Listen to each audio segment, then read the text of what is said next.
Hello everyone, welcome back to our channel. ఎలా ఉన్నారు అందరూ? ఆల్రెడీ సమ్మర్ స్టార్ట్ అయిపోయింది కదా.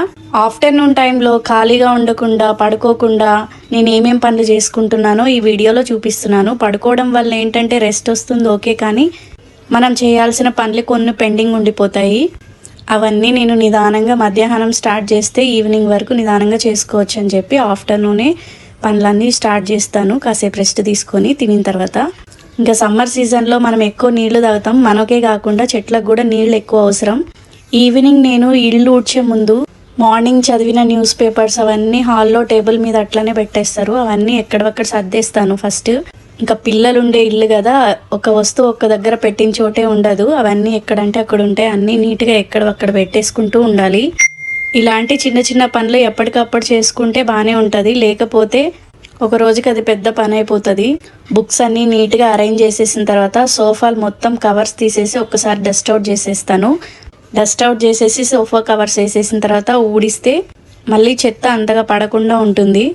మా ఇంట్లో చిన్నపిల్లలు ఉన్నారు కాబట్టి మేము ఎన్నిసార్లు క్లీన్ చేసినా చెత్త పడుతూనే ఉంటుంది. విసుక్కోకుండా ఎప్పటికప్పుడు ఊడ్చుకునేస్తే పని చాలా తేలిగ్గా అనిపిస్తూ ఉంటుంది.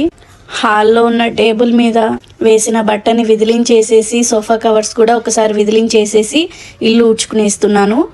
నాకు ఇల్లు ఊడవడం పొద్దున సాయంత్రం దగ్గర 10 నుంచి 20 నిమిషాలు టైం పడుతుంది. మనం ఇంటిని ఎంత హైజీనిక్గా ఉంచుకుంటామో మనకు హెల్త్ ప్రాబ్లమ్స్ కూడా రాకుండా మనం అంత హెల్తీగా ఉంటాము. నాకు ఖాళీ ఉన్న టైంలో నేను ఇలాంటి పనులు చేసుకుంటూ ఉంటాను. ఇలా ప్రతి రూమ్లో హాల్ అయిపోయిన తర్వాత నెక్స్ట్ 2 బెడ్రూమ్లు అక్కడ కూడా డస్ట్ అవుట్ ఉంటే చేసేసి మొత్తం ఒక్కసారి ఊడ్చుకొని వచ్చేస్తాను ఇల్లంతా.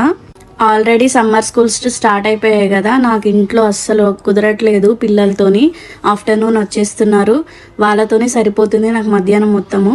ఒక పక్క పిల్లల్ని చూసుకుంటూ వాళ్ళ హోంవర్క్స్ వాళ్ళ ఫుడ్ అన్నీ పట్టించుకుంటూ ఇల్లుని కూడా పట్టించుకోవాలంటే నాకు బిగ్ టాస్క్ అయిపోతుంది. ఒకవేళ వాళ్ళని మధ్యాహ్నం కాసేపు పడుకోబెడదామంటే రాత్రి అసలు నిద్రనే పోరు. వాళ్ళు పడుకోరు, మనల్ని పడుకోనివ్వరు. అందుకని చెప్పి వాళ్ళ కోసం నేను కూడా నిద్రపోకుండా మధ్యాహ్నం ఇలా చిన్న చిన్న పనులు చేసుకుంటూ ఉంటాను.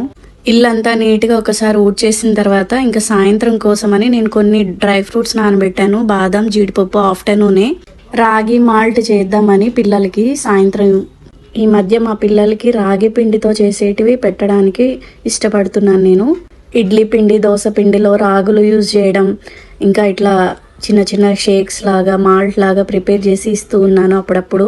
రాగి పిండి మన హెల్త్కి అన్నిటికీ చాలా యూజ్ అవుతుంది. ఇంకా పిల్లలతో పాటు పెద్దవాళ్ళు కూడా తాగుతారని చెప్పి అందరికీ కలిపి ఒకటేసారి ప్రిపేర్ చేస్తున్నాను. అందుకోసం అని చెప్పి బాదం కాజు 2 నానబెట్టి పక్కన పెట్టుకున్నాను.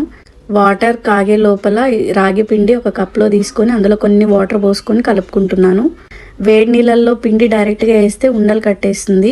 అందువలన ముందుగానే వాటర్లో మిక్స్ చేసుకొని వేసుకుంటే మనకు కన్సిస్టెన్సీ మంచిగా వస్తుంది, ఉండలు లేకుండా నీట్గా వస్తుంది. మనం పెట్టే ఫుడ్ వాళ్ళ హెల్త్ బిల్డప్ అవుతూ ఉంటుంది.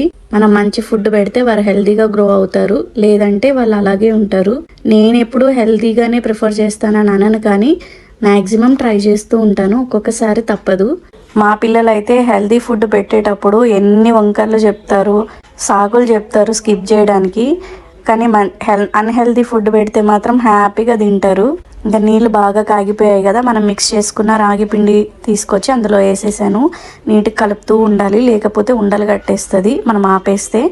కొంచెం దగ్గర పడ్డాక మనం ఆల్రెడీ బాదం కాజు నానబెట్టుకున్నాం కదా, అవి నీళ్లు పోసైనా లేకపోతే మిల్క్ పోసి అందులో ఏదైనా ఫ్రూట్స్ కూడా యాడ్ చేసుకోవచ్చు, మన ఇష్టము. నేనేం యాడ్ చేయట్లేదు.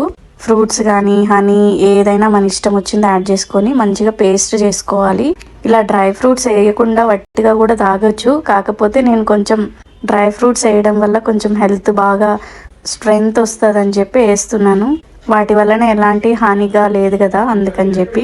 ఇంకా రాగి పిండి బాగా ఉడికిపోయింది కదా, అందులోనే ముందుగా మిక్సీ పట్టుకున్నాం కదా బాదం కాజు పేస్ట్, అది ఇందులో యాడ్ చేసేసుకుంటున్నా. నేను మిల్క్ ఏమీ యాడ్ చేయట్లేదండి, వట్టి వాటర్తోనే వేసాను. ఇంకా స్వీట్నెస్ కోసం అని చెప్పి బెల్లం పౌడర్ వేస్తున్నా. పిల్లలు కదా స్వీట్గా ఉంటే బాగా ఇష్టపడతారు తాగడానికి, అందుకని చెప్పి బెల్లం పౌడర్ వేస్తున్నాను. షుగర్ నేను చాలా వరకు అవాయిడ్ చేస్తానండి, పిల్లలకి అస్సలు పెట్టాను నేను షుగరు. ఏదన్నా ఇంట్లో స్వీట్స్ అట్లా చేస్తే తప్పినిస్తే పాలల్లో కానీ అసలు వేటిలో షుగర్ యాడ్ చేయను నేను. చాలా కంట్రోల్డ్గా వాడతాం మేము ఇంట్లో. ఆ పేస్ట్ వేసిన తర్వాత నీట్గా ఒకసారి కలుపుకుంటూ మళ్ళీ కుక్ చేసుకుంటూ ఉన్నాను. బాగా దగ్గర పడితే టేస్ట్ ఇంకా బాగా వస్తుంది. మనం కలపకపోతే ఉండలు కట్టేస్తుంది. మా పిల్లలు మ్యూజిక్ క్లాస్కి వెళ్ళిర్రు. వచ్చే లోపల మిల్క్ షేక్ చేస్తాను అని చెప్పాను. అందుకని ఇది చేస్తున్నా. ఈరోజు బయటకు వెళ్ళినప్పుడు మిల్క్ షేక్ కావాలని ఎక్కువ అడుగుతూ ఉంటారు. ఇది కూడా ఒకలాగా మిల్క్ షేక్ లాగానే ఉంది కదా. ఇంకా వాళ్ళు వచ్చేసారు, వాళ్ళకి గ్లాసుల్లో వేసి ఇచ్చేసాను. హ్యాపీగా తాగేశారు. అప్పటికి తాగేంతసేపు అడుగుతూనే ఉన్నారు, ఏంది ఇది కొంచెం తేడాగా ఉంది అని చెప్పి. ఇంట్లో చేస్తే అలాగే ఉంటుంది అని చెప్పి నేను అట్లా కవర్ చేసి తాగిపించాను. ఇంకా వాళ్ళ హోంవర్క్స్ అన్నీ ఫినిష్ అయ్యేంతసేపు వాళ్ళతోనే కూర్చుంటాను. వాళ్ళతో కొంచెం టైం స్పెండ్ చేస్తాను అనమాట. మా పిల్లలు దూరంగా ఉంటే చదువుకునేటప్పుడు అస్సలు చదవరు, ముచ్చట్లు పెడతారు. అందుకని చెప్పి వాళ్ళతోనే కూర్చుంటాను నేను. ఎన్ని పనులు ఉన్నా కూడాను వదిలేస్తా. ఇంకా వాళ్ళ హోంవర్క్స్ ఫినిష్ అయిన తర్వాత ఆడుకోవడానికి వెళ్తారు కిందికి. ఇంక ఈ లోపల నేను నా పనులన్నీ కూడా ఫినిష్ చేసుకుంటాను వాళ్ళు లేనప్పుడు. నాకు అన్నిటికైనా కష్టం అని పైన ఏదైనా ఉంది అంటే మా ఇంట్లో అది గిన్నెలు తోమడమే. నేను ఏ పని చేయాలన్నా నాకు అంత బాధ అనిపించదు, కానీ గిన్నెలు తోమాలంటే చాలా విసుగైపోతూ ఉంటుంది. రోజుకి ఎన్ని పూట్ల తింటామో అన్ని పూట్ల కడగాల్సి ఉంటుంది గిన్నెలు.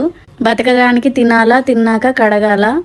నాకు ఒక్కొక్కసారి అనిపిస్తూ ఉంటుంది గిన్నెలు తోమడం కోసం సాయంత్రం ఎవరినైనా పెట్టుకుందామని చెప్పి. ఒక పూట అయినా రిలాక్స్ అవుతాను కదా అని అనిపిస్తుంది. ఒక పూట వాళ్ళు చేస్తారు, రెండో పూట ఎట్లయినా మనమే చేసుకోవాలి కదా, ఎందుకు వచ్చిన బాధ అని చెప్పి మళ్ళీ నేనే సెల్ఫ్ మోటివేట్ చేసుకొని మళ్ళీ సైలెంట్ అయిపోతాను. మ్యూజిక్ ఏదో ఒకటి పెట్టుకొని వింటూ పనులు చేసేసుకుంటాను. ఇంకా సాయంత్రం రాత్రికి అయితే పుంగనాలు వేస్తున్నా. ఇడ్లీ దోశ పిండి కొంచెం మిగులునింది, అది అట్లనే ఎందుకు పెట్టడం, రేపు టిఫిన్కి కూడా సరిపోదని చెప్పి పుంగనాలు వేస్తున్నాను. ఇది నేను తీసుకునేటప్పుడు చేయి జారి కింద పడిపోయింది, హ్యాండిల్ ఇరిగిపోయింది ఇంతకుముందే. ప్యాన్ వేడెక్కే లోపల మా మామయ్య గారికి సూప్ ఇచ్చేస్తున్నాను. ఆ ఇడ్లీ దోశ పిండిలో కొంచెం ఆనియన్స్ వేసాను, పచ్చిమిర్చి వేయలేదు, పిల్లలు తింటారు కదా అని చెప్పి. ఇంకా పుంగనాలు హోల్స్లో లైట్గా ఆయిల్ వేసి పిండి వేసేస్తున్నా. వీటిని బోండాల్లాగా కూడా వేసుకోవచ్చు, కాకపోతే బోండాల్లో ఎక్కువ ఆయిల్ అవుతుంది కదా. ఈ మధ్య వరుసపడి పండగలు బాగానే వచ్చాయి. పండగలకి వడలని, సుక్కీలని, బొబ్బట్లని అవి చేసుకున్నాం కదా, బాగా ఆయిల్ యూజ్ చేసాము. మళ్ళీ చిన్న చిన్న వాటికి ఎందుకు మళ్ళీ బోండాలు వేయడం, కొద్దిగానే కదా ఉంది పిండి అని చెప్పి పుంగనాలు వేస్తున్నా. వాటితో పోల్చుకుంటే ఇందులో కొంచెం ఆయిల్ తక్కువనే పడుతుంది అని చెప్పేసి. నా వీలుని బట్టి, నా ఓపికను బట్టి వంటలు అనేటివి చేస్తూ ఉంటాను. ఓపిక ఎక్కువ ఉన్న రోజులు, పని తక్కువ ఉన్న రోజులు ఇలాగ చేస్తూ ఉంటా. ఒకవేళ పని ఎక్కువ ఉండి నేను వర్కింగ్ కదా, అక్కడ స్ట్రెస్ అనిపించి నాకు కొంచెం హెల్త్ సరిగా లేనప్పుడు నార్మల్గా చేస్తాను. మా వాళ్ళు అన్నిటికీ అడ్జస్ట్ అవుతారు, ఏం ప్రాబ్లం ఉండదు. వాళ్ళు కూడా అర్థం చేసుకుంటారు, మంచిగా ఉంటే చేస్తుంది కదా అని చెప్పి. ఇదండి నా ఆఫ్టర్నూన్ నుంచి ఈవినింగ్ వరకు నేను చేసే పనులు. ఇలాగా నా వీడియోస్ కానీ మీకు నచ్చినట్లయితే లైక్ చేయండి, షేర్ చేయండి, సబ్స్క్రైబ్ చేసుకోండి. మీకు టైం ఉంటే ముందు వీడియోస్ కూడా చూడండి. Thank you for watching.